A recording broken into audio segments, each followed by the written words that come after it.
Cincinnati Comic Expo 2024. Tom and I have just entered the doors and have walked about halfway down one aisle. We're in here.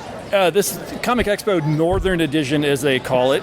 Northern Edition, really? Yes. We're up in the Sharonville Convention Center, not in the usual home of the Duke Energy. Mm-hmm. Duke Energy Center is going over some massive renovations, apparently, for the next couple of years. Years? Yeah. I haven't bothered to look that up. Yeah, I believe they will be doing it all through next year as well. So will be our home.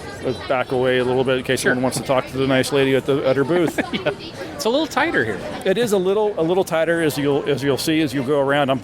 I came down for a little bit Friday. Yeah. And that is the time for anyone who may want to come to one of these things in the future, if you haven't been already, or if you've only come down on Saturday. If you want to just buy stuff, if you want to look at comics, you want to talk to the artists, you want to talk to the vendors and the authors and stuff that are here, Friday is the day to go. Take time off work, whatever, and come down. It is so chill and relaxed. That sounds cool. But if you're looking for these celebrities, then you're going to want to wait or come back on Saturday, because not all of them are always here on Friday. No. It's a limited schedule.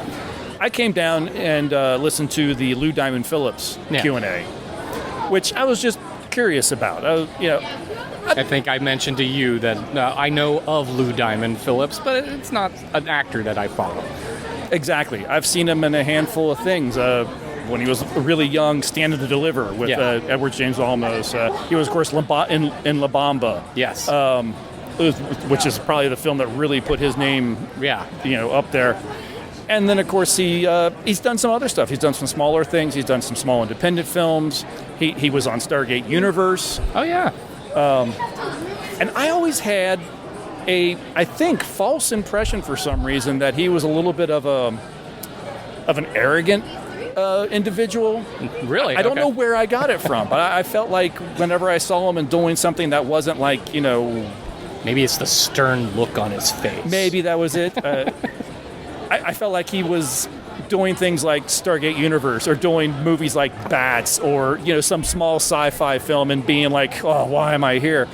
But actually listening to the man talk, I don't know where I got that impression from. He actually seems really fun, down to earth, and he's a working actor. Well, I'm struggling to think of any kind of role where he kind of came off as fun. Like, all of his roles are super serious. But weirdly enough, apparently, comedy is his favorite genre. That's funny. He's done some comedic roles. Really? I've not seen him. I haven't seen him He either. says that comedy is the one thing that he will say yes to before he even sees a script.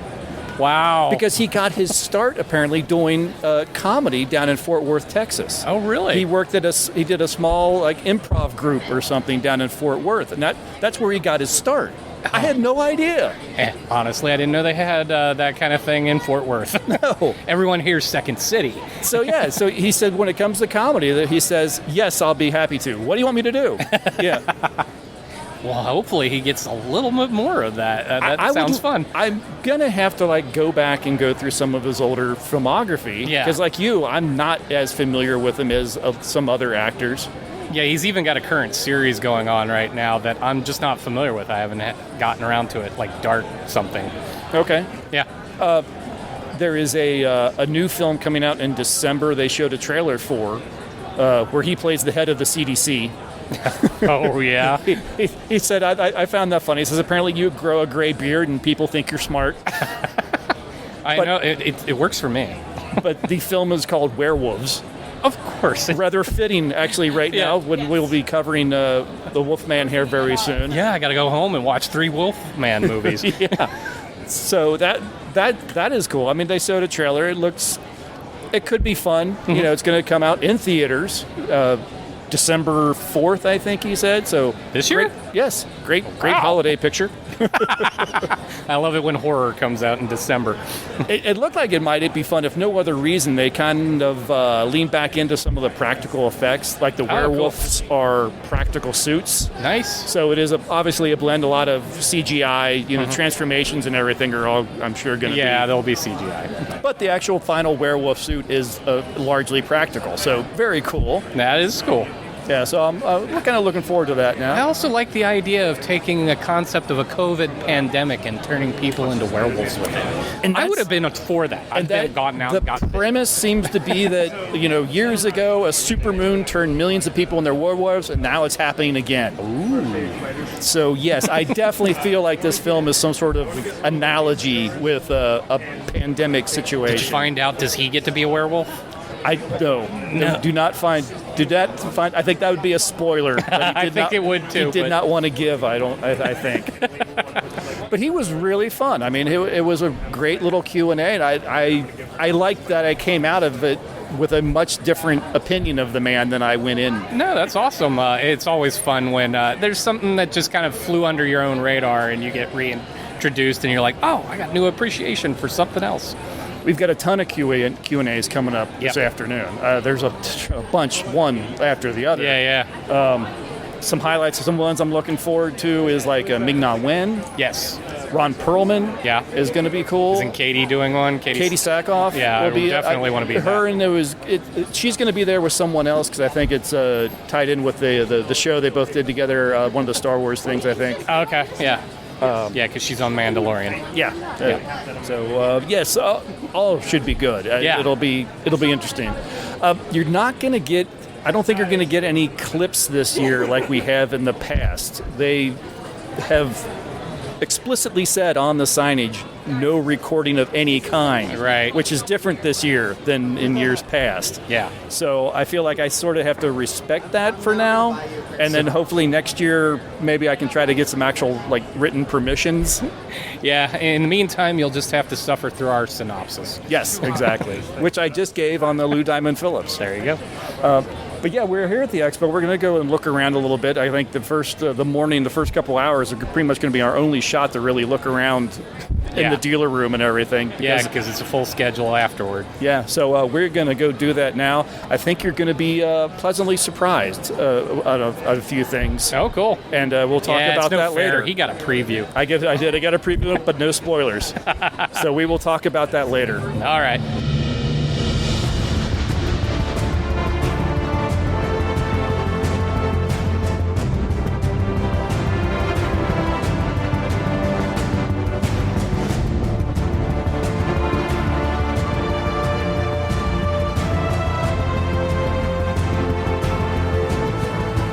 We have wandered around the dealer room a little bit, walked through the artist alley and such. We just finished our lunch. Yep. So this is our usual lunchtime chat. So what do you think so far? It's definitely a different feel than when we're down at the convention center downtown. Everything's a little more snug. But I kind of like the energy of it, and the booths have been really good. They've got some really neat. I like seeing the stuff that isn't necessarily just sell me the toys, collectibles, and comics. I like to see all the artistry stuff that comes. And there's been some really cool stuff. Absolutely. And have you noticed, and I know we talked about this in past years, have you noticed that there are a lot more comic book stands? There are, yes. Yeah. Now, I'm wondering if that is an impression of just the closeness of it all, because I'm not getting that sense of there's more. It's just they're more prevalent because they're right up in. Maybe. I feel like there's more. I feel like I remember walking around last year and thinking, this is supposed to be a comic book expo. Right. There's only like one or two. Right. No, you're right. Big booths. And yes, maybe it's just because they're all together. I don't know. But I feel like there are more vendors with their comic books this year. No, and it's good to see it because, I mean, It's the one thing about these Comic-Cons is the focus keeps moving away from the source material. Yeah, like you said, it's definitely a little more intimate. It's a scaled down, but they've done a nice job with the space that they had available. No, absolutely. Actually, I do kind of like this venue. Because the other thing, the bigness of the Cincinnati Convention Center is that it's big, so it can take you a long time to get from thing to thing to thing. So this one being a little tighter means it feels like everything's pulled together. You're not spending time in the halls so much. Absolutely. And I tell you another thing that I appreciate. It's something. It seems like it's so little, but I appreciate it so much. All the floors are carpeted. Yeah. It is so much nicer to walk around on carpeted floors than it is concrete. Instant concrete. But no, I like this. This takes me back to like the early years of the Expo, back when they were, well, the first Expo was like literally, it was in like the basketball stadium at Xavier University. Yeah. And then they moved down to the convention center, but they only took up like a room. Right. Not the entire thing. And this does kind of take me back to those early days where it was just this upstart convention. Actually, I'm just going to point it out because we're sitting here at our lunch table. The fact that there is a place for lunch, like we actually have proper seating this time around. And choices. Yeah. We have actually more choices to eat here in a smaller venue than we did at the Duke Energy Center. Yeah. So yeah, I'm digging it. I'm not going to say I wish they were always here. Right. No. But it's been nice. I think they've done a great job with what they've had. Well, and the excitement part is as Duke does complete its renovations and all that, what will that look like when we get to go there? Yeah. It'll be a completely different convention even then. All right, so we will put a pause in this. We're going to go see Ming-Na Wen here in about an hour. Yes. So we're looking forward to that. And we'll get back to you and give you an update on all the ones we see.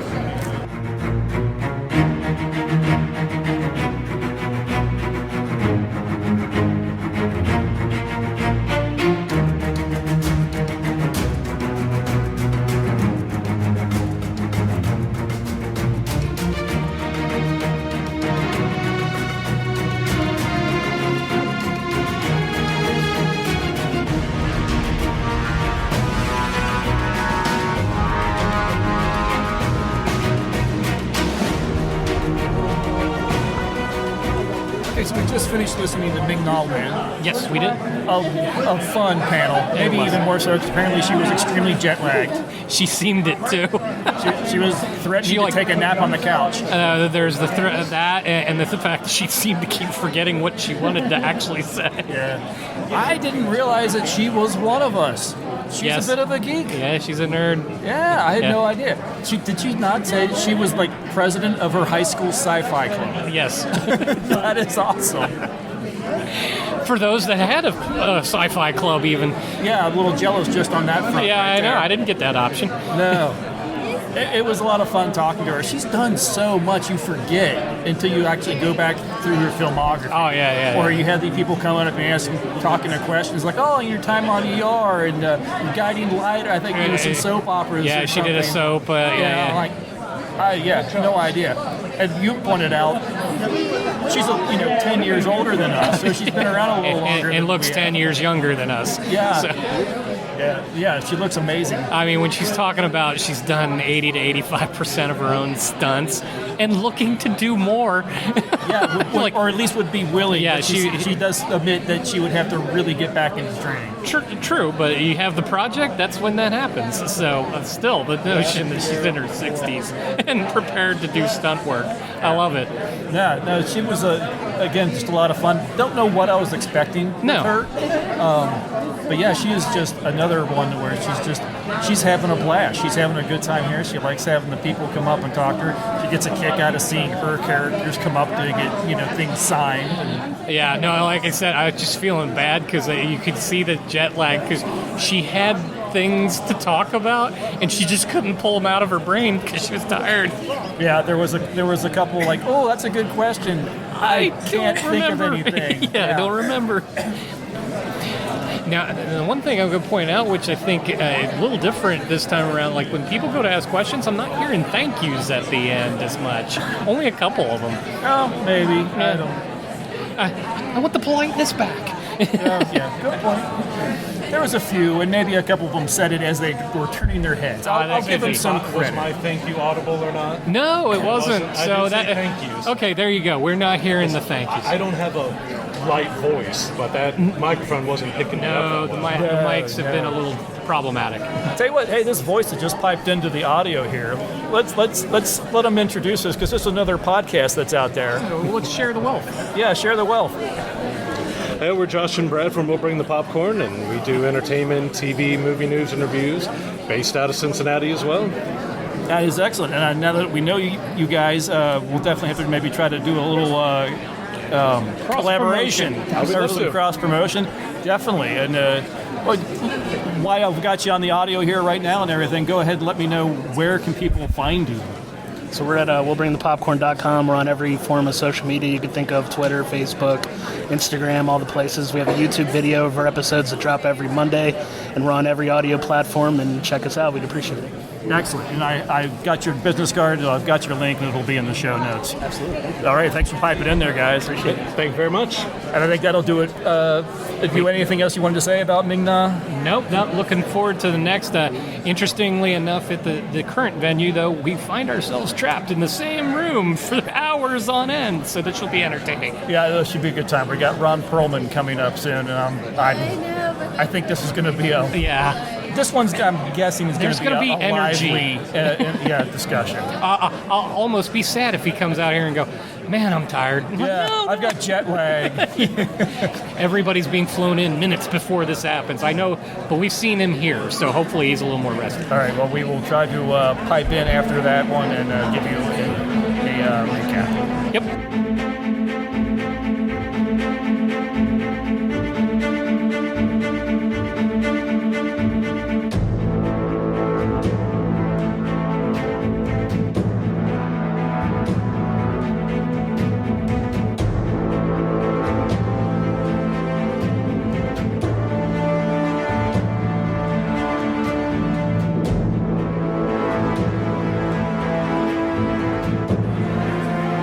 Finished Ron Perlman.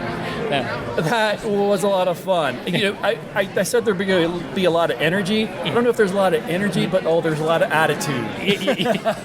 Yeah, no, I guess I don't know what I was expecting. I was expecting a lot more, but he's just got that cool, chill, I'm just me, dude. Yeah. kind of vibe. You know, and he said there was someone that asked the question about, you seem to be kind of typecast into playing the badass. And yeah. I like your responses. Like, yeah, I've kind of, it's just become me. Yeah. Just adopted it. Yeah.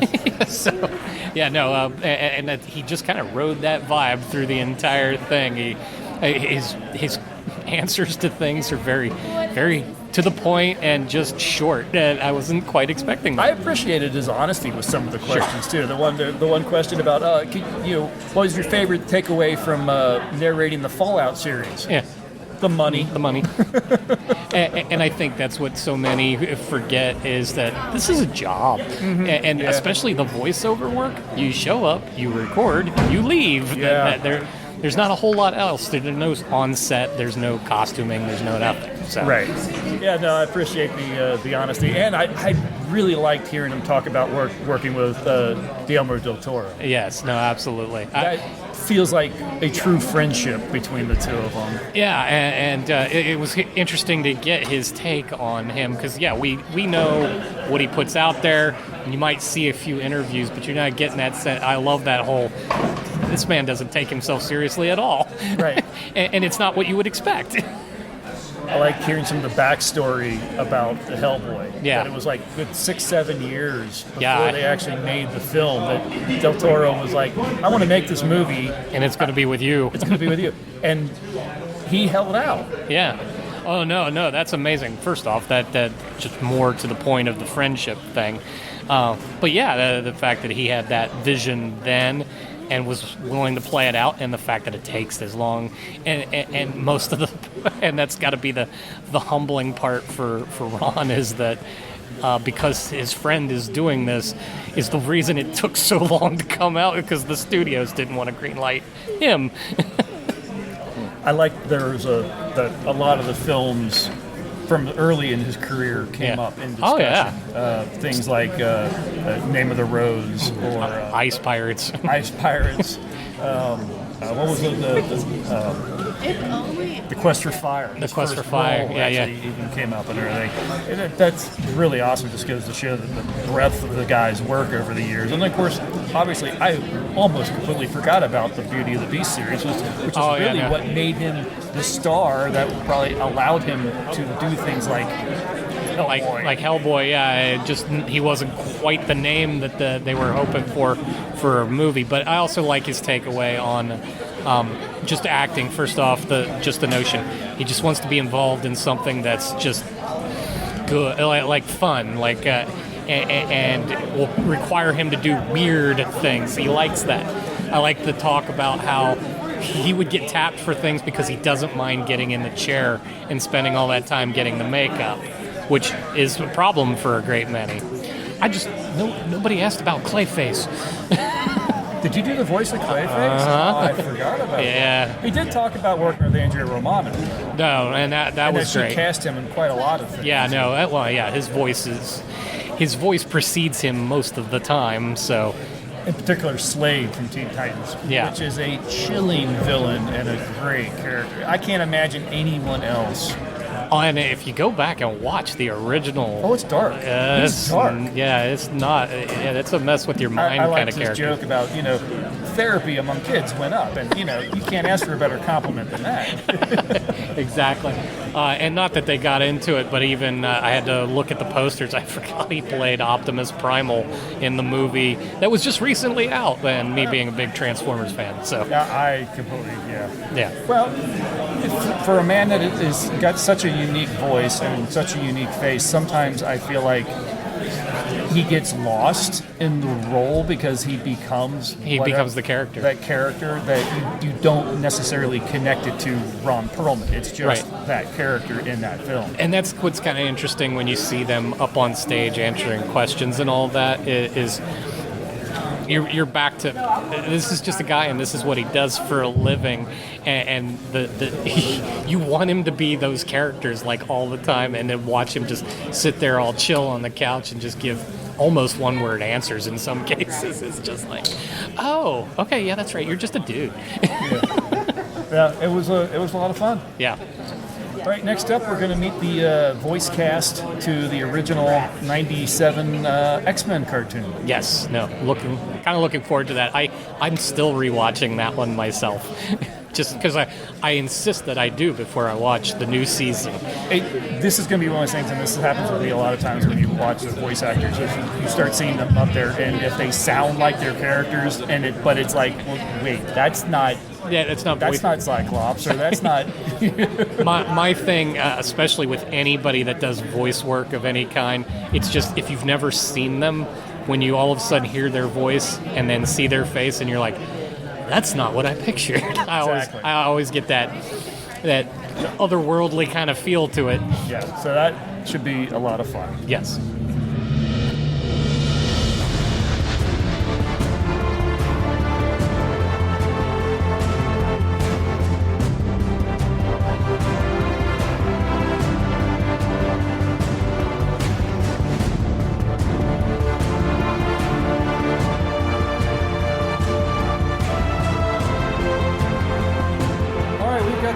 Up to do. We sat through 2 panels before we recorded. We didn't have any time in between them. We sat in on a Q&A with the voice cast of the 1997 series X-Men.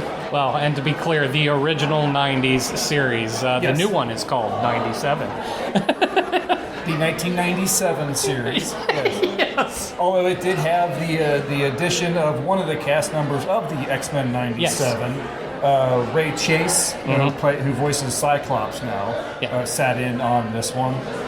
But we had some of the original cast, including, let's see, I think it was Lenora Zahn. Yes, who did Rogue. George Buza, I think is how he pronounces his name. That's it. Was Beast. Yes. Allison Court, who was Jubilee. Yeah. Catherine Disher was our Jean Grey, and Chris Potter was Gambit. Yes.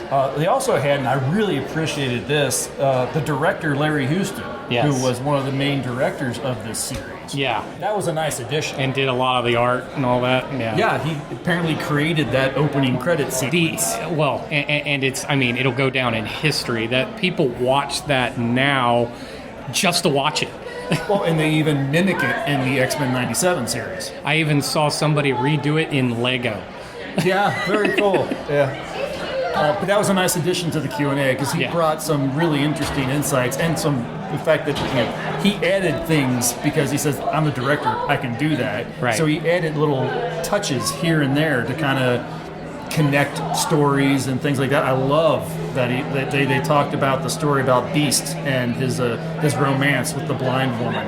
Yeah. And then later on in the series, they had Beast typing away at his computer, and Larry Houston had him put in a photo of that woman, as stuck to the monitor, as a callback. I'm like, that's really nice. Yeah, no. And that just goes to show how advanced that series was for the time.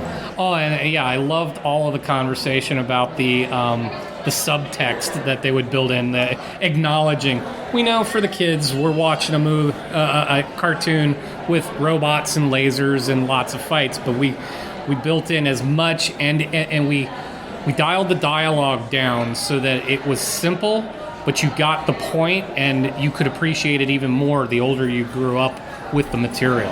Yeah, no, I definitely really appreciated that. I do. It is a series that I remember watching and kind of going, wow, did they just say that? Did they just do that? Yeah, no, in fact, they touched on one, and I actually recently rewatched that episode, which is Jubilee gets sent to, I forget the organization, but basically it's all the humans that hate mutants. The Friends of Humanity. Friends of Humanity, thank you. She gets sent to that by essentially Morph, who is being evil at the time, impersonating. She shows up there and she asks the question to the group, why do you hate us? And the simple answer, you were born. That resonates for so many groups of people, and the fact that got built into a children's show is amazing.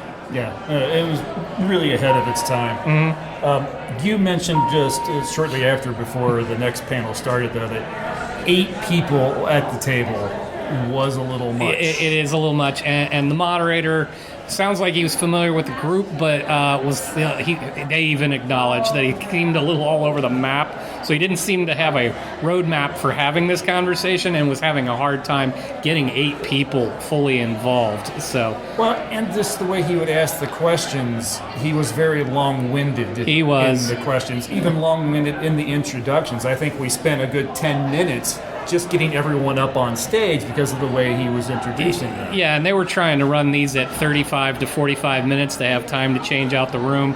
And yeah, he was not very conscious of time. No, I mean, they really brought this one down to the wire.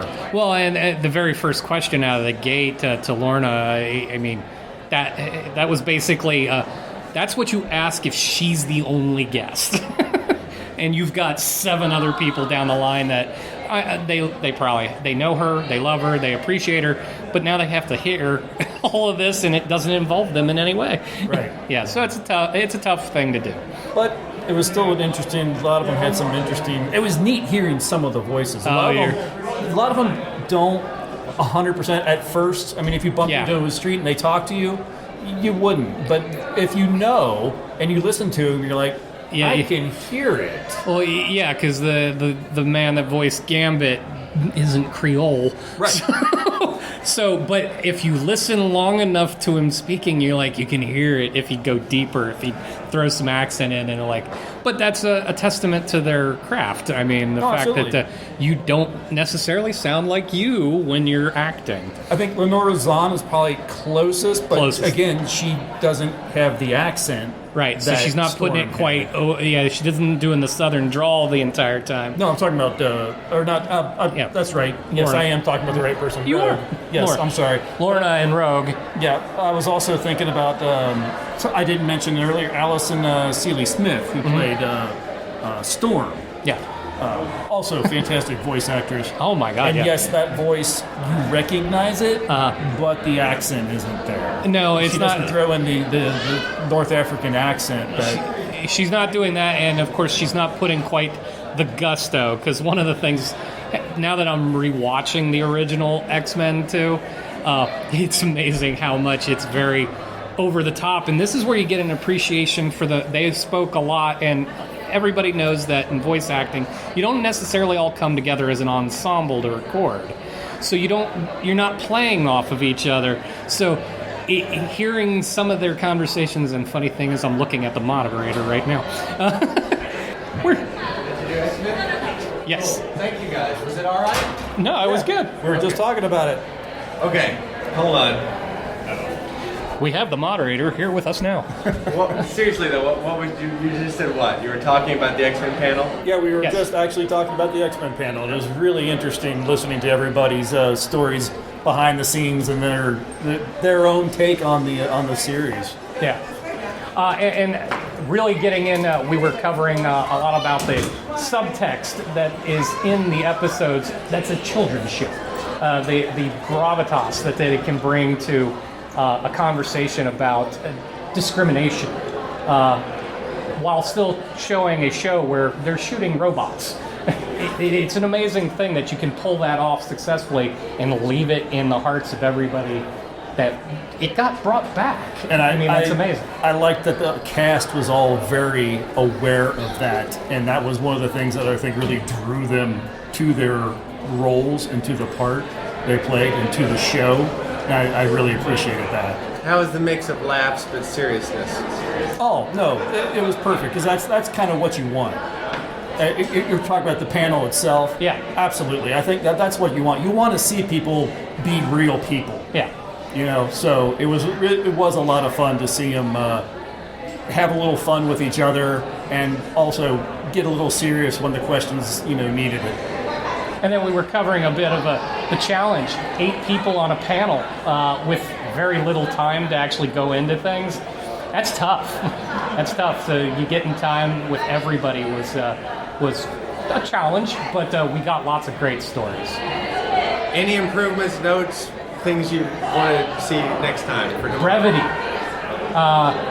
When talking, let the panelists do more of the conversation, maybe even generate some of it. Introduce quick, get them in, get them engaged with each other talking, because they have a lot of great stories in and of themselves. So let them guide where the conversation goes. And if it at all possible, let a little of the audience also bring it in.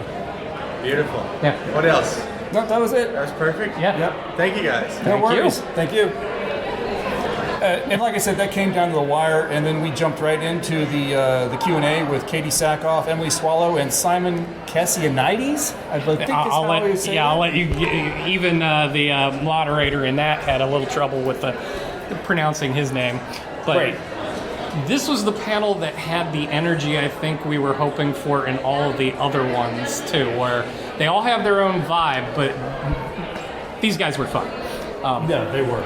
Especially Emily. Emily was just really into it. Every conversation, it was just fun to see her energy and how much she's engaged with the work that she does, and the fun of it all. Like her and Katee telling stories about making up their own backstories about how their characters knew each other before they ever met in a show was just so much fun. And then just to find out from Dave Filoni, no, you got it completely wrong. Oh, okay. Yeah.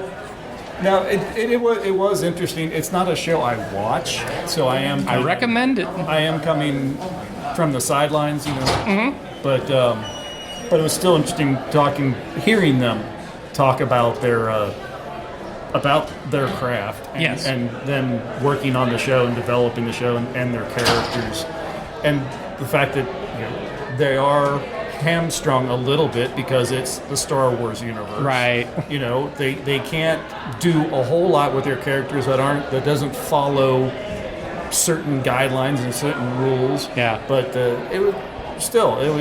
it's a challenge, and I think they liked that because as an actor, you want a little bit of a challenge. No, Katee was very expressive about how she's aware of who she is and how she behaves, and her super expressive face and the way that she likes to move, and being cast in a role where it's super stoic and everything is a predetermined motion, and she has to be very straight in all of it and very determined.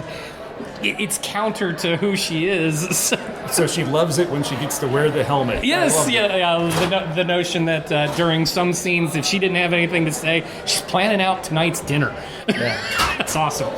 Yeah, it was very cool. It was another fun panel, and again, that one, and there were some really good questions actually from the audience. Oh yeah, no, and the flow on that one was just that was the one that felt like what you come to these for. Yeah, no, they pretty much brought them up on stage, introduced them. Yeah. You know, did the moderator even ask anything? I think he just filled it.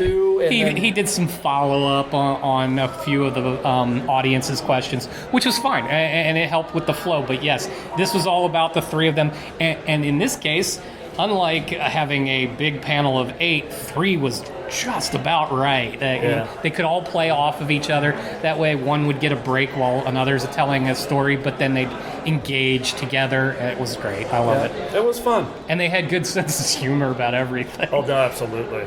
Like when somebody asked a basic question and Simon didn't really have an answer, he just goes, yes! That's his answer. Yep. No, it was good. It was a good afternoon with a lot of fun panels. Yes, yeah, and quite the marathon. Pros and cons are, it's great that we didn't need to leave the room, but we didn't get to leave the room for 4 hours. Yeah, it was a long afternoon. Yes. And we're going to end the afternoon by going and making another couple passes through the dealer and the artist's alley and everything. So we'll see if we can lose any money. Yeah, and we'll have a follow-up later.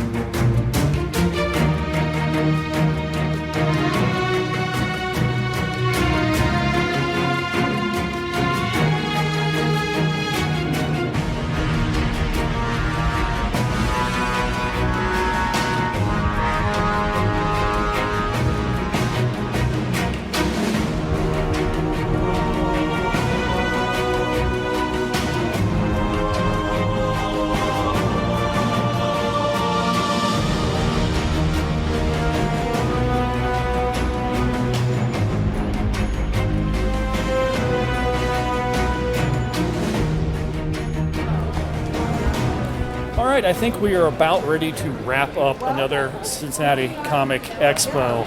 This has been it's been a fun day. It has. It hasn't been as an active of a day as we've had in the past. Yeah.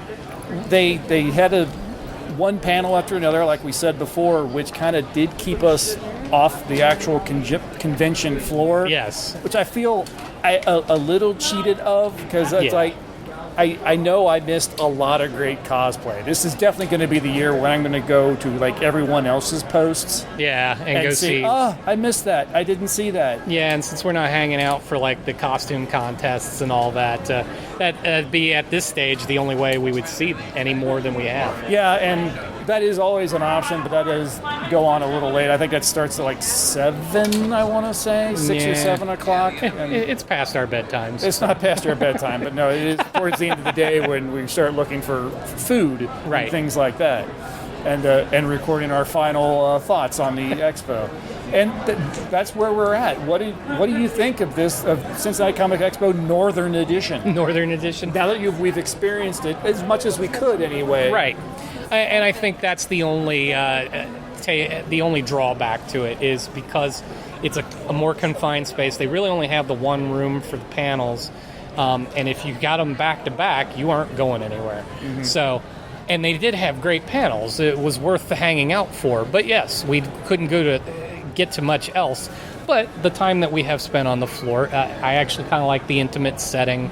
They actually have a lot of really cool stuff here this year, even compared to others, despite the smaller venue. So, there's fewer. Yeah. But that also means there's more variety, weirdly enough. Yeah. I felt last year it was like, oh, look at this booth that looks a lot like the booth next to it. Yeah. Especially when it comes to some of the toy vendor stuff. It's just the same thing over and over and over again, and you're just hunting price at that stage. But in this case, we're standing right now amongst comics, which is getting a little harder to find. Yeah. But the variety of people taking an artistic approach and selling their own wares, there's a lot of that here, and a lot of good stuff. Yeah. I guess a good thing about spending all day in the panel room is not spending all day out here in the dealer room, not spending a lot, and not tempted to buy and spend a lot of money. Yes. Still managed to buy a couple things. Yes. No, and I got my eye, thanks to some of these more unique places, I've gathered a few cards that I might research or even commission something. Yeah, I'm thinking the same thing. Yeah.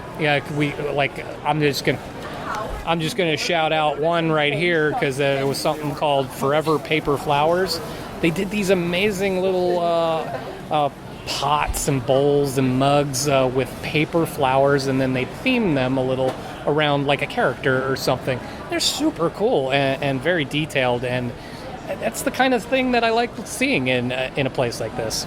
And I wonder if this is like one of their earlier conventions, because you and I both commented their prices are relatively inexpensive for what you usually find at on a convention floor. Oh yeah, no, absolutely. I was expecting to walk up half to those things, especially knowing that they're basically handmade, and expecting to see like $100 a piece, and these are in the $30 range. Very reasonable. Some are less. The little tiny ones are less than $15. Yeah, and actually, this is a case where the smaller is almost better because they really have a cuteness about them too. So.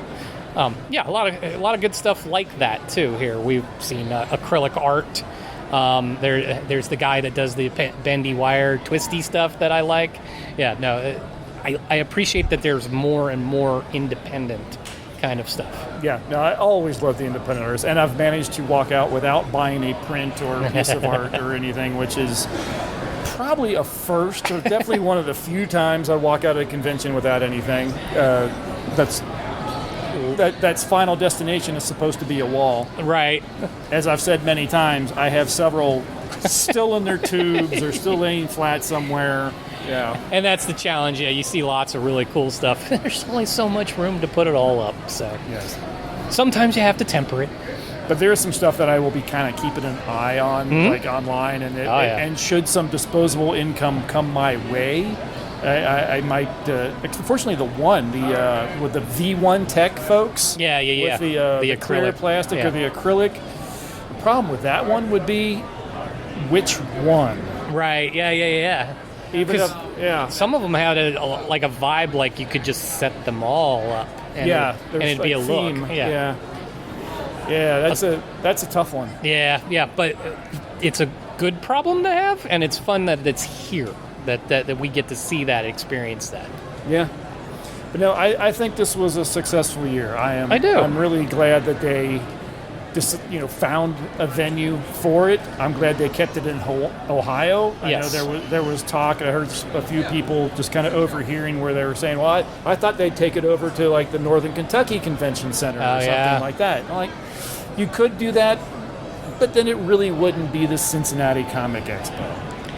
Well, it works for the airport.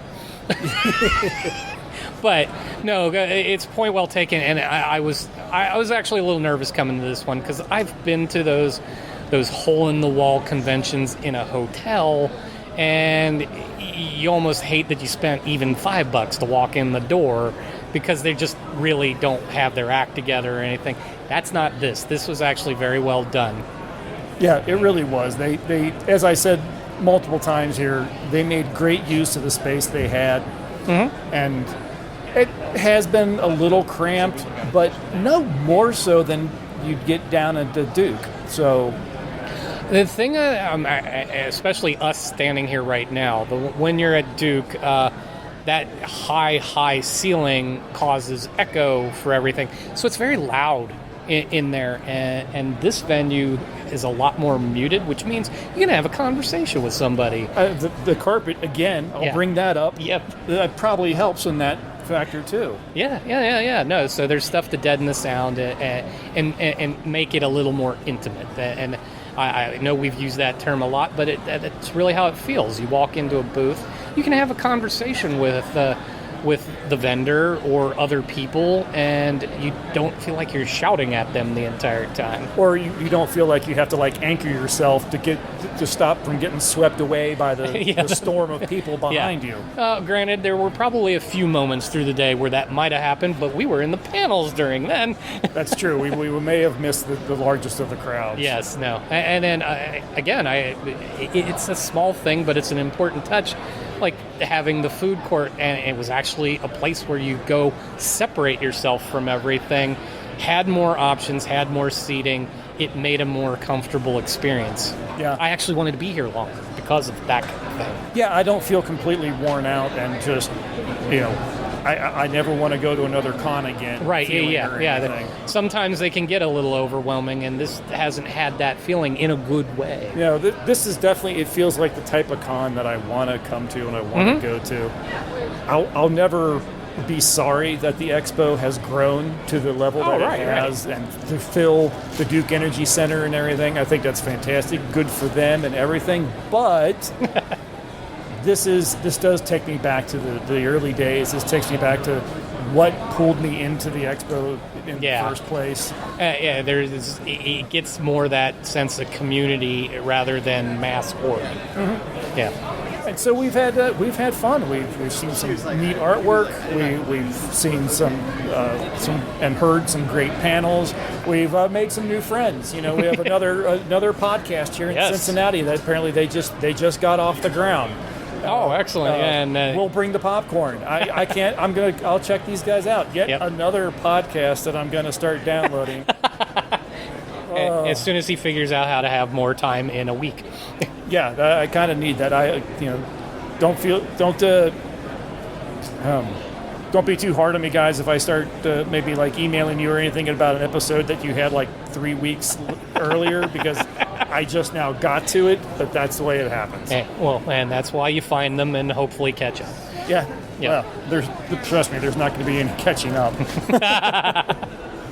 But yeah, a successful weekend. Yes. This was fun, and I'm already looking forward to next year. If they're doing this again, that'll be exciting. I'll look forward to seeing how they might change it, since this is a new venue for them. Oh, I'm sure they are learning and taking lessons from things that there must be things behind the scenes that they're looking at and saying that worked, that didn't work. And from everything that I've been able to tell from their growth over the last decade plus, they are definitely taking notes, and they will learn from any mistakes that they feel have been made. Yeah, no, but this is a great first year in this location. Honestly, even when Duke comes back, I wouldn't be hurt if it stayed here. No, honestly, it's a lot easier to drive to, too. And free parking. Yeah, I can't. Not as much, but free. Yes, exactly. It's hard to argue that part. Yeah. All right, well, that is going to do it for this Expo edition. Thanks, everyone, for listening. We'll be back in a little while with a full regular episode. Until then, bye, everybody. See ya.